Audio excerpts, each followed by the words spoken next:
क्यों होता है नाड़ी दोष? ज्योतिष ग्रंथों के अनुसार नाड़ी 3 प्रकार की होती है। ये है आदि नाड़ी, मध्य नाड़ी और अंत्य नाड़ी। गुण मिलान की प्रक्रिया में जिन अष्टकूटों का मिलान किया जाता है, उसमें नाड़ी महत्वपूर्ण है। व्यक्ति की जन्म कुंडली में चंद्रमा की नक्षत्र विशेष में उपस्थिति से उस व्यक्ति की नाड़ी का पता चलता है। नक्षत्र संख्या में कुल 27 होते हैं तथा इनमें से किन्हीं 9 विशेष नक्षत्रों में चंद्रमा के स्थित होने से कुंडली धारक की कोई एक नाड़ी होती है। तीनों नाड़ियों में आने वाले नक्षत्र कुछ इस प्रकार हैं: ज्येष्ठ, मूल, आद्रा, पुनर्वसु, उत्तरा, फाल्गुनी, हस्त, शतभिषा, पूर्वाभाद्र और अश्विनी नक्षत्रों की गणना आदि या आद्य नाड़ी में की जाती है। पुण्य, मृगशिरा, चित्र, अनुराधा, भरणी, घनिष्ठा, पूर्वाषाढ़ा, पूर्वा, फाल्गुनी और उत्तरा भाद्र नक्षत्रों की गणना मध्य नाड़ी में की जाती है। स्वाति, विशाखा, कृतिका, रोहिणी, अश्लेषा, मघा, उत्तराषाढ़ा, श्रावण और रेवती नक्षत्रों की गणना अंत्य नाड़ी में की जाती है। नाड़ी दोष होने पर संबंध में रहती है आशंकाएं। ज्योतिष शास्त्र के अनुसार जब वर और कन्या दोनों के नक्षत्र एक नाड़ी में हो तब यह दोष लगता है।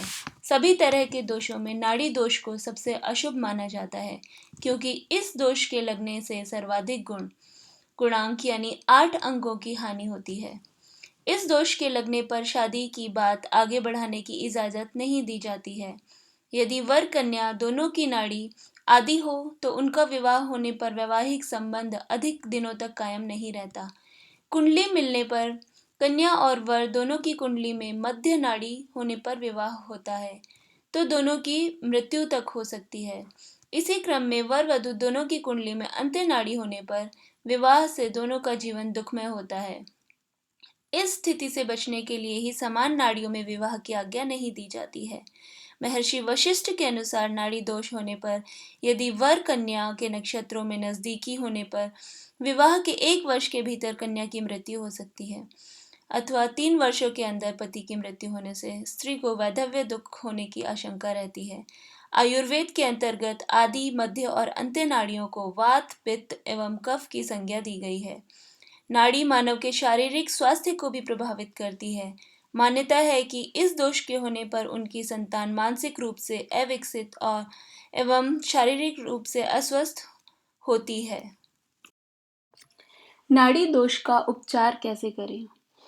पीयूष धारा के अनुसार स्वर्ण दान, गौदान, वस्त्र दान, अन्नदान, स्वर्ण की सर्पाकृति बनाकर प्राण प्रतिष्ठा तथा महामृत्युंजय जप करवाने से नाड़ी दोष शांत हो जाता है। क्यों महत्वपूर्ण है नाड़ी मिलान? गुण मिलान करते समय यदि वर और वधु की नाड़ी अलग अलग हो तो उन्हें नाड़ी मिलान में से 8 अंक प्राप्त होते हैं, जैसे कि वर की आदि नाड़ी तथा वधु की नाड़ी मध्य अथवा अंत्य। किंतु यदि वर और वधु की नाड़ी एक ही हो, उन्हें नाड़ी मिलान में से 8 में से 0 अंक प्राप्त होते हैं तथा इसे ही नाड़ी दोष का नाम दिया जाता है। नाड़ी दोष की प्रचलित धारणा के अनुसार वर वधु दोनों की नाड़ी आदि होने की स्थिति में तलाक या अलगाव की प्रबल संभावना बनती है तथा वर वधु दोनों की नाड़ी मध्य या अंत्य होने से वर वधु में से किसी एक या दोनों की मृत्यु की प्रबल संभावना बनती है। नाड़ी दोष को कुछ विशेष स्थितियों में निरस्त माना जाता है। संभावित वर वधु को केवल नाड़ी दोष के बन जाने के कारण ही आशा नहीं छोड़ देनी चाहिए तथा कुंडलियों का गुण मिलान के अलावा अन्य विधियों से पूर्णतया मिलान करवाना चाहिए, क्योंकि इन कुंडलियों के आपस में मिल जाने से नाड़ी दोष अथवा गुण मिलान से बनने वाला ऐसी ही कोई अन्य दोष ऐसे विवाह को कोई विशेष हानि नहीं पहुंचा सकता है। इसके पश्चात शुभ समाचार यह भी है कि कुंडली मिलान में बनने वाले नाड़ी दोष का निवारण अधिकतर मामलों में ज्योतिष के उपायों से सफलतापूर्वक किया जा सकता है।